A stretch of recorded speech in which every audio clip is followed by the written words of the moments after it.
y'all, it's Mary from Mostly Mary and Quite Contrary. I'm coming to you this week with my second video in my true crime series. This week's video is going to be on the Lake Bodum murders. They happened in Finland.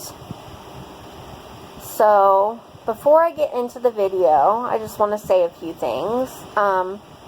First and foremost, there are a lot of names and words that are hard to pronounce in this case because it happened in Finland. So I want to apologize if I mispronounce anything, if I don't say it correctly. I'll do my best, but I'm not sure if I am or not. If you know how to pronounce the names and things that I'm mispronouncing, feel free to put it in the comments. Also, if there's anything in this case that I've overlooked or missed or anything like that, and you've covered it or you're aware of it, also feel free to put that in the comments. I always love reading your comments and interacting with you guys and so on and so forth. So yeah. I also will have notes because there's a lot to remember in this case. And I just do better if I have notes with me while I'm making the video. That way I can refer to them or read from them if necessary. Lastly, just a little tidbit. The movies, Friday the 13th, were loosely based on the Lake Bodum murders. I did not know that. I just learned that in researching for this. And I thought that was a really neat little tidbit. I mean, I guess it makes sense because a lot of horror movies are based on actual crimes and murders. So it's not surprising, and it's kind of cool. It's not cool that the murders happen. Don't get me wrong. I'm not saying that. Don't come for me. It's just neat how true crimes that happen can actually spin into a movie. Or it could also spin into, how do I want to word it, like the Candyman and things like that, that legends that aren't really, you know. Anyways, that's a whole nother video. So here we go. Without further ado. Put my notes over here.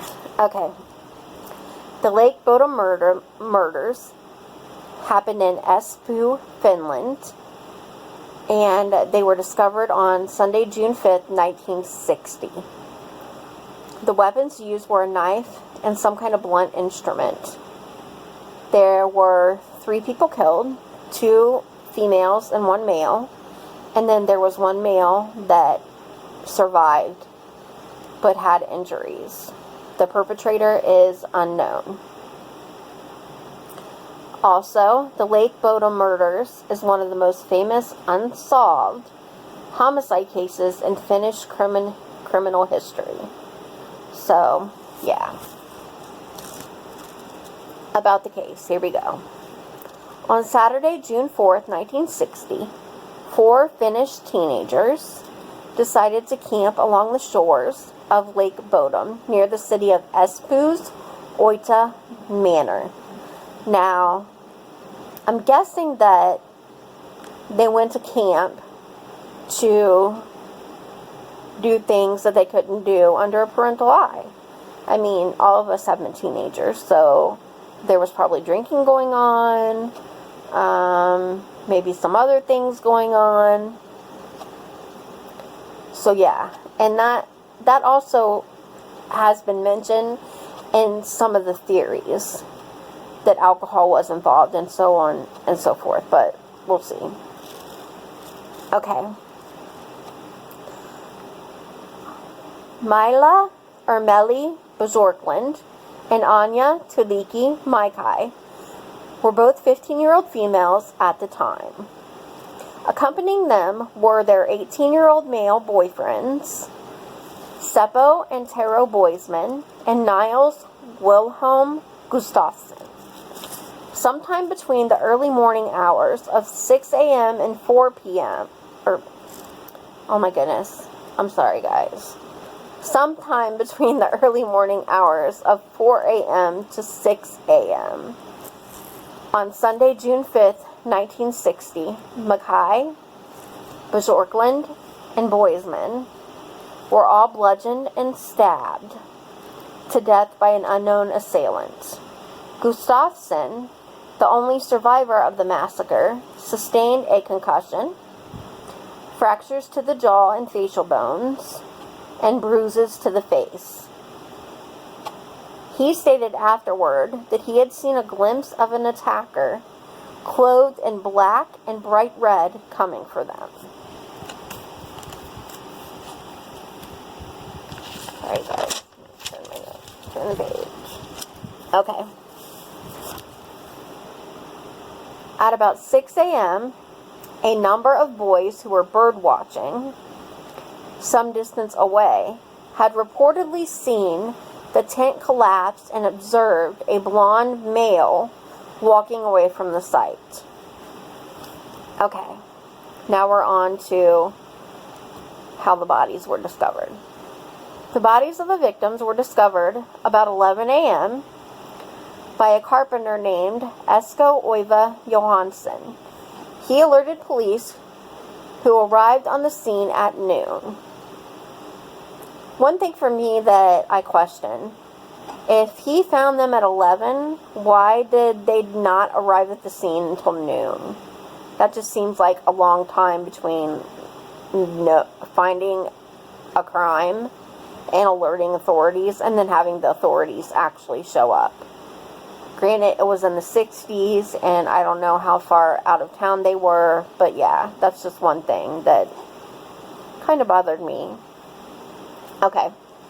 Initial investigation. The killer had not injured the victims from inside the tent, but instead had attacked the occupants of the tent from the outside of the tent. So it is believed that he stood outside the tent and stabbed the victims through the tent, also attacking them with a blunt instrument through the tent. I'm going to insert some of the crime scene photos, and one of them is of the tent itself, and you can see the many tears, the blood on it, and so on and so forth. Okay. It is believed that the killer used a knife and an unidentified blunt instrument to viciously attack the victims through the tent. The murder weapons were never located, so they never found the knife or the instrument. They were never located. The killer had taken several items that the detectives found puzzling. These items include the keys to the victims' motorcycles, which themselves had been left behind. So the killer took the time to take the keys to the motorcycles, but the motorcycles themselves were left there at the scene. That is kind of weird and puzzling. I mean, I don't know.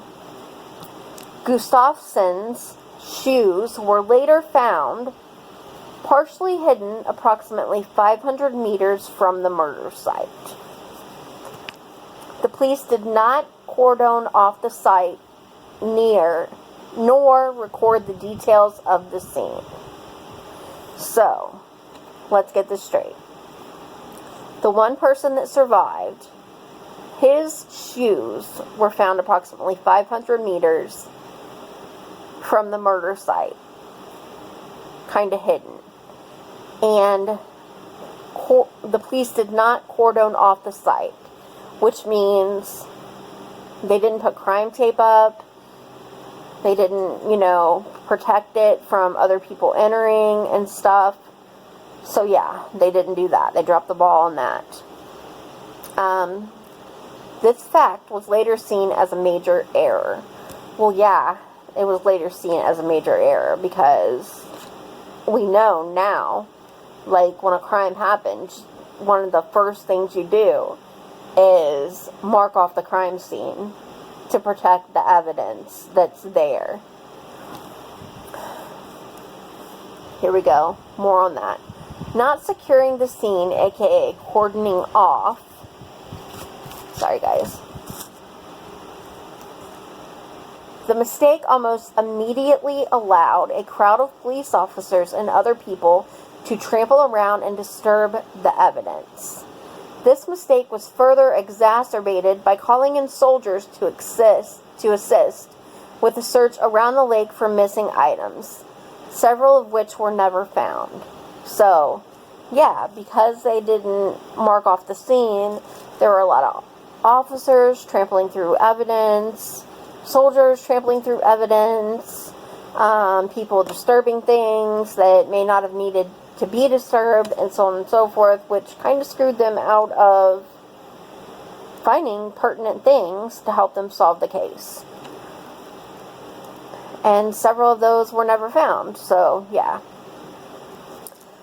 Bjorklund, Gustafsson's girlfriend, was found undressed from the waist down and was lying on top of the tent.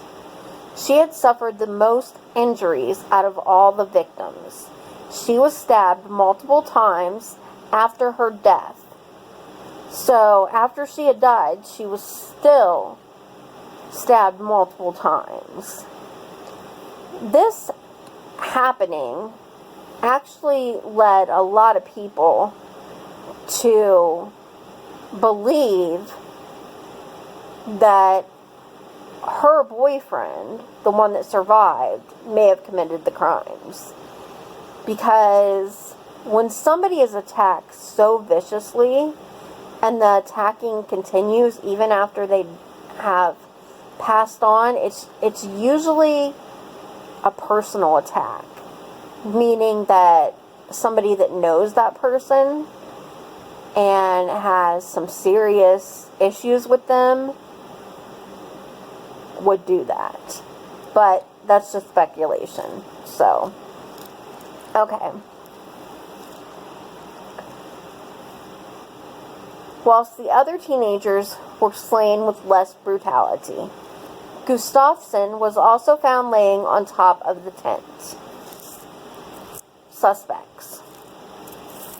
There have been numerous suspects during the investigation, but these suspects are most notable.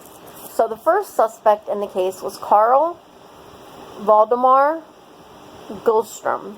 Many local people suspected Carl, a kiosk keeper from Oita, known to be hostile towards campers. Police found no hard evidence to link him to the actual murders. They were skeptical of supposed confessions he was said to have made because they considered him disturbed. He drowned in Lake Bodum in 1969, most likely by suicide. So, people thought this man did it because he was hostile towards campers that camped there before. But the police found no evidence to link him to the crimes. Which, there could have been evidence to link him to the crime, but they messed up the crime scene, so who knows. They were also skeptical of his supposed confessions because they considered him disturbed. The lingo back then, by saying they consider somebody disturbed, nowadays that correlates to somebody having mental issues, like maybe he has multiple personalities, he might have bipolar disorder, just something underlying mentally that the police believed would negate his confessions. The fact that he drowned himself in Lake Bodum in 1969 by suicide, that doesn't really say that he did it. That does say that, yeah, he did have some stuff going on. And, that's just sad. Like, what a way to end your life, by drowning. Like, I don't know. That's sad. Okay.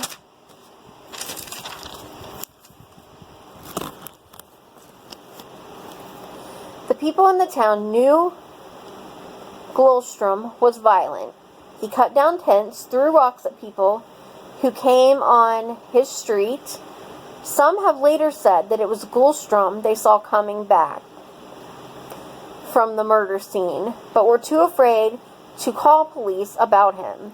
The police never did DNA tests from Gullstrom, and it is now too late. So, again, to me, he was disturbed. Like, if he's ripping down tents and throwing rocks at people and stuff like that, that's not good, but that doesn't mean that he's a murderer. That just means that mentally he has some stuff going on. So, I don't know. A book released in 2006 brings up the theory in detail. The book also claims the police almost immediately ignored much more evidence that was previously unknown to the public because of the language barriers, among other things. So this book basically explains the theory in detail and says that there was evidence, and the evidence was ignored because of language barriers, among other things. And later on in the video, I will cite the books that have been written, and I will mention them in the description. That way, if you want to check them out, you can. Okay. The second suspect, Hans Osman. Most public suspicion focused on Hans Osman. I'm just going to call him Hans, who lived several kilometers from the shore of Lake Bodum.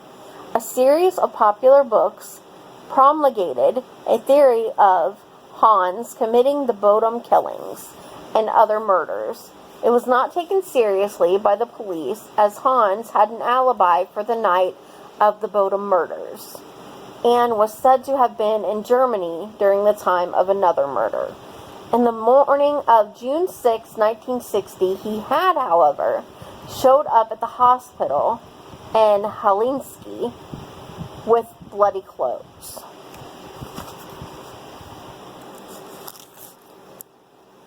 So, this guy showed up at a hospital with bloody clothes, and essentially that's kind of what implanted the fact that maybe he did the murders into people's heads. Sorry guys, I just gotta look at my notes real quick. Give me 1 second.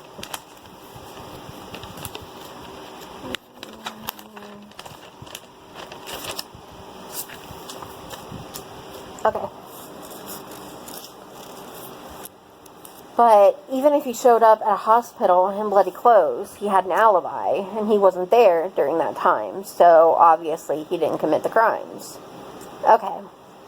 Going forth. The arrest and trial of Niels Gustafsson.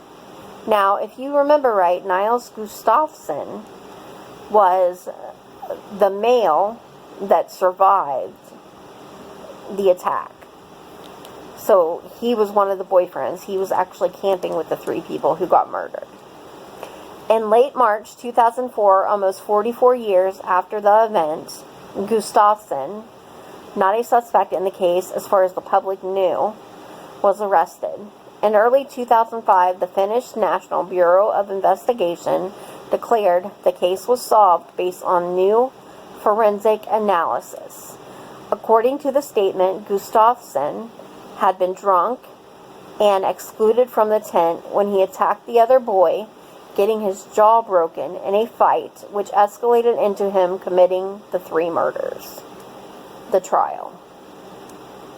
The trial started on August 4th, 2005. Gustafsson's defense lawyer argued the murders were the work of one or more outsiders and that Gustafsson would have been incapable of killing 3 people given the extent of his injuries. It had always been known that the shoes worn by the killer and left by him 500 yards away belonged to Gustafsson, who was found barefoot. Modern DNA analysis was significant for the prosecution as it showed the shoes, modern DNA analysis was significant for the prosecution as it showed that the 3 murdered victims' blood was on the shoes. but Gustafsson's blood was not. The prosecution said it followed that Gustafsson must have, let me turn my page, guys, stabbed at a different time to the attack on the murdered victims, and that the only explanation of this was that Gustafsson's knife wounds have been self-inflicted after he committed the murders and took his shoes off. I don't know.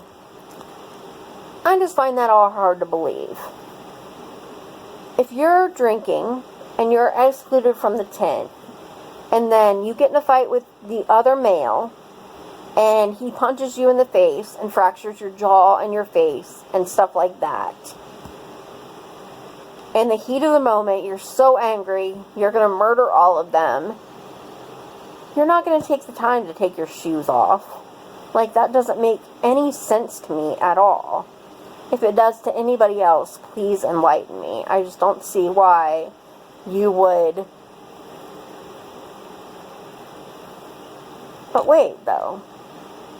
He didn't take his shoes off until after, they're saying, because all the victim's blood was on his shoes. So, he had to have got, even so, he got punched in the face hard enough to fracture his jaw and his facial bones. There had to be blood getting hit that hard. So why would it not end up on his shoes? His blood on his shoes with the other victim's blood. How can that happen? Like, no. That just doesn't make sense. He couldn't have done all that and then taken his shoes off and then stabbed him and himself and what attacked himself or whatever. And it doesn't even, I don't know, that don't make sense to me. Like, no. Anyways, I'll go on. Sorry. Got off on a rant there. Okay. The prosecution attempted to bolster their case. Oh my god, I cannot talk, guys. I am so sorry. Okay, let's try this again. The prosecution attempted to bolster their case with an identification by two bird watchers of Gustafsson as the man they observed at the scene of the crime, and an assertion that while in custody he made an incriminating remark. So they're basically saying that the boys that were bird watching, that saw the guy walk away from the collapsed tent, was Gustafsson. But that doesn't make sense to me, because when the murder was discovered and Gustafsson was found, he wasn't up and walking, he was laying on the ground. So that doesn't make any sense to me at all. I don't think that's true. I mean, I think that these boys may have saw somebody walk away or whatever, and maybe the police put it in their head that it was him, because the police botched the investigation. They messed up the crime scene. They lost crucial evidence because of their mistakes, and they just wanted to put it on somebody and close it. So, yeah, I think that's what happened. But on October 7th, 2005, Gustafsson was acquitted of all charges. So, yeah, he was acquitted. He didn't do it. Obviously, people realized he didn't do it, and he was let go. The state of Finland paid him $44,900 for the mental suffering caused by the long remand time, but he was refused permission to sue Finnish newspapers for defamation. So,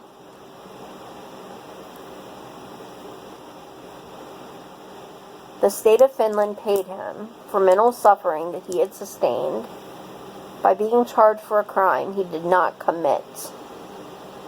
But he was not allowed to sue Finnish newspapers for defamation. So, obviously, Finnish newspapers were covering this trial, and they had put things out that he felt like were defamation to his character, because he didn't do this crime. The whole thing to me is just awful. The fact that these teenagers went out there to camp and have a good time, and 3 of them were attacked and killed, and one of them was attacked and survived. Imagine going through that and then going on with your life and surviving. He had to have PTSD. He had to have depression and anxiety. And then years later to get charged and have to go through the court system and everything for it to be dismissed and for them to admit that they were wrong. Having newspapers write about you and say mean things. Yeah, that's just awful. Okay. So I said later on I would discuss the books that were written about this case, and I'm about to do that. Before I get into that, I want to know what the thoughts on this case are from you guys. Who do you think did it? Do you think the other guy that survived actually did it?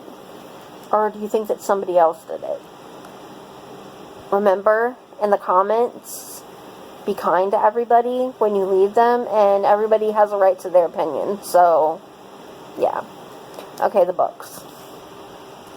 Paulo Jorma, Bodum or Voitis, 2003, The Mystery of Bodum, second book. The author, Paulo Jorma and Palaro Mati, Luotamus Tai Coloma, Hans Osmanen Arvoitis,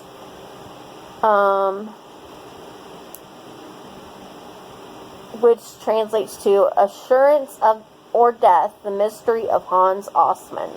That was the second book, and it was published in 2004.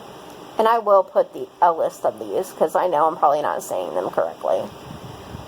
Paulo Jorma, Niels Gustafsson, Jabodeman Varjol.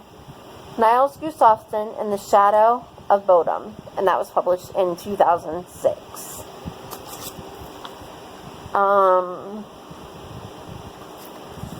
Just another little timeline thing relating to this. Okay. In 1969, Valdemar Gullström drowns himself in Lake Bodum. That was the one suspect we talked about. In 1972, man leaves a suicide note confessing to the murders, but is found to have an alibi. So this gentleman left a suicide note saying he committed the murders, but later that was disproved because he actually had an alibi. In 2004, Niels Gustafsson is arrested for the murders of his 3 friends, and in 2005, Niels Gustafsson is acquitted of all the crimes due to the lack of blood evidence. This case is an unusual case because of its dead ends. Dead ends are the murder weapons can't be identified. The murderer cannot be pinpointed. Multiple confessions have all led to alibis or suicides. The one survivor of the night was dismissed of suspicion only to be taken into custody at the age of 62 and charged. 54 years since the crime, and still no leads have been successful. The case is interesting because it's not a clever, complicated case. It's simple, yet there's no closure for this case. So nobody has solved it. And I think a lot of that hinges on the fact that a lot of the evidence probably was destroyed at the crime scene. And I also think a lot of that hinges on the fact that in 1960, they didn't have a lot of technology that we have now to process DNA evidence and so on and so forth. So, yeah. Anyways, that was the Lake Bodum murders. If anybody has any thoughts or info or questions, please put them in the comments. I know it was a lot of me just reading it, but it was a lot to remember. So I hope you guys enjoyed my video. If there's anything else you want me to cover, please put it in the comments and let me know. And I'm hoping to do some lives too soon, once I get my subscribers up. With that being said, please subscribe, hit that notification bell so that you get notified when I post new videos, and have a wonderful, blessed Sunday. And don't forget to spread love. Thanks, guys. Bye. Crime scene photo number 1. Crime scene photo number 2. A photo of Lake Bodum in Espoo, Finland.